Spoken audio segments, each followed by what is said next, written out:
سرکار کے گالی دینے والوں کے سفیر رکھ کے اس لیے کہ ہمیں رزق کہاں سے ملے گا اگر نکال دیں، تو یہ سوچ تو بڑی ناجائز سوچ ہے۔ اللہ نے اسے پہلے ہی کنڈیم کر دیا ہے، اور قرآن مجید میں فرما دیا ہے کہ جب پلیدوں سے تم بائیکاٹ کرو گے تو کبھی روٹی کی فکر نہیں ہونی چاہیے، بلکہ اللہ تمہیں اتنی دے گا کہ تمہاری ضرورت سے بھی زائد ہو جائے گی۔ تو عمران خان کی اس ساری بات کی کوئی بیس ہی نہیں کہ جس پر وہ آگے دلیلیں دے رہا ہے کہ اگر یہ نکلا تو پھر یورپی یونین والے سارے چلے جائیں گے، اور وہ سارے چلے گئے تو پھر معیشت جو ہے وہ ختم ہو جائے گی۔ یہ جو اللہ کے فیصلے ہیں ان کے مقابلے میں ہم آگے سے قیاس لائیں اور اپنی منطق رکھیں، اور یہ کہ اصل میں بھوک کا مسئلہ ہے اور اس بنیاد پر ہم مجبور ہیں ہم سفیر نہ نکالیں۔ جو صورتحال اس وقت جینون تھی جب قرآن ابھی نازل ہو رہا تھا، تو یہ مسئلہ اس وقت بھی ڈسکس ہوا تھا۔ قرآن مجید برہان رشید کے 10ویں پارے میں ہے کہ جب خالق کائنات جل جلالہ نے حکم دے دیا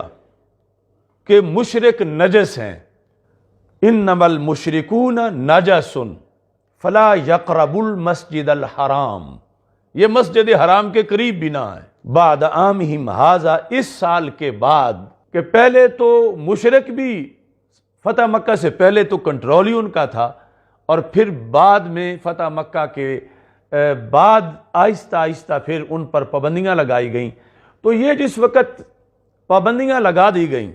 کہ مشرکین جو ہیں وہ مسجد حرام کے قریب نہ آئیں، تو کچھ لوگوں کی طرف سے یہ بات آئی، مالدار تو یہ لوگ ہیں، ان سے تجارت بھی کرنی ہے اور ان کے پاس مال ہے، اگر یہ نہیں آئیں گے تو پھر مالی طور پر کتنا خسارہ ہوگا، رابطہ کٹ جائے گا معیشت کے لحاظ سے۔ یہ ساری چیزیں جس وقت کچھ ذہنوں میں آ رہی تھیں تو خالق کائنات جل جلالہ نے اس وقت یہ فرمایا۔ اور حالانکہ آپ سوچیں تو صحیح کہ اس وقت مسلمانوں کی مالی حالت اور آج کے مسلمان کی مالی حالت، اس میں کتنا ڈیفرنس ہے۔ یعنی آج کون مسلمان ہے کہ جس کے پاس صرف ایک دھوتی ہو، پورا سوٹ نہ ہو، اور وہ ایک دھوتی پاری 6 مہینے گزارا کرے، نہ قمیص اس کو ملے نہ اس کو چادر ملے؟ کون ہے کہ جس کو ایک کھجور پر 4 دن زندہ رہنا پڑے؟ اس وقت پیسے کی کمی تھی، اس وقت غربت تھی، اس وقت آج کے مقابلے میں کہیں زیادہ معیشت کے مسائل تھے، اور اس وقت ایک لائن کھینچی جا رہی تھی کہ فلاں بھی نہ آئے، فلاں بھی نہ آئے، اب یہ مسجد حرام کے قریب ہی نہیں آ سکتے۔ تو جب اگلی تشویش کا اظہار کیا جا رہا تھا تو خالق کائنات نے فرمایا وَإِنْ خِفْتُمْ عَيْلَةً، اگر تمہیں محتاجی کا ڈر ہے۔ جب پابندی لگائی جا رہی تھی ان پر تو رب ذوالجلال نے جو دلوں میں بات تھی لوگوں کے، یا آج تک کے جو معاملے ہونے تھے کہ جب پابندی لگائیں گے تو پھر تجارت نہیں ہوگی، کاروبار نہیں ہوگا، معیشت کیا بنے گی، تو اللہ تعالیٰ فرماتا وَإِنْ خِفْتُمْ عَيْلَةً، اگر تمہیں محتاجی کا ڈر ہو، یعنی یہ پابندی لگانے کے بعد کہ مشرک نہ آئے تو ہم محتاج ہو جائیں گے، معیشت نہیں رہے گی صحیح، اللہ فرماتا وَإِنْ خِفْتُمْ عَيْلَةً فَسَوْفَ يُغْنِيكُمُ اللَّهُ مِنْ فَضْلِهِ إِنْ شَاءَ۔ اللہ فرماتا ہے اگر تمہیں یہ جو مشرکین سے بائیکاٹ تم کر رہے ہو، اس کی وجہ سے تمہیں معیشت کے کمزور، مزید بھوکا ہو جانے کا، محتاج ہو جانے کا ڈر ہو، تو پھر فرمایا فَسَوْفَ يُغْنِيكُمُ اللَّهُ، تھوڑی دیر بعد ہی اللہ تمہیں غنی کر دے گا۔ کیسے؟ من فضلہ، اپنے فضل سے، انشاء، اگر رب نے چاہا، ان اللہ علیم حکیم، اللہ علم والا ہے اور حکمت والا ہے۔ تو یہ جب قرآن اترا تھا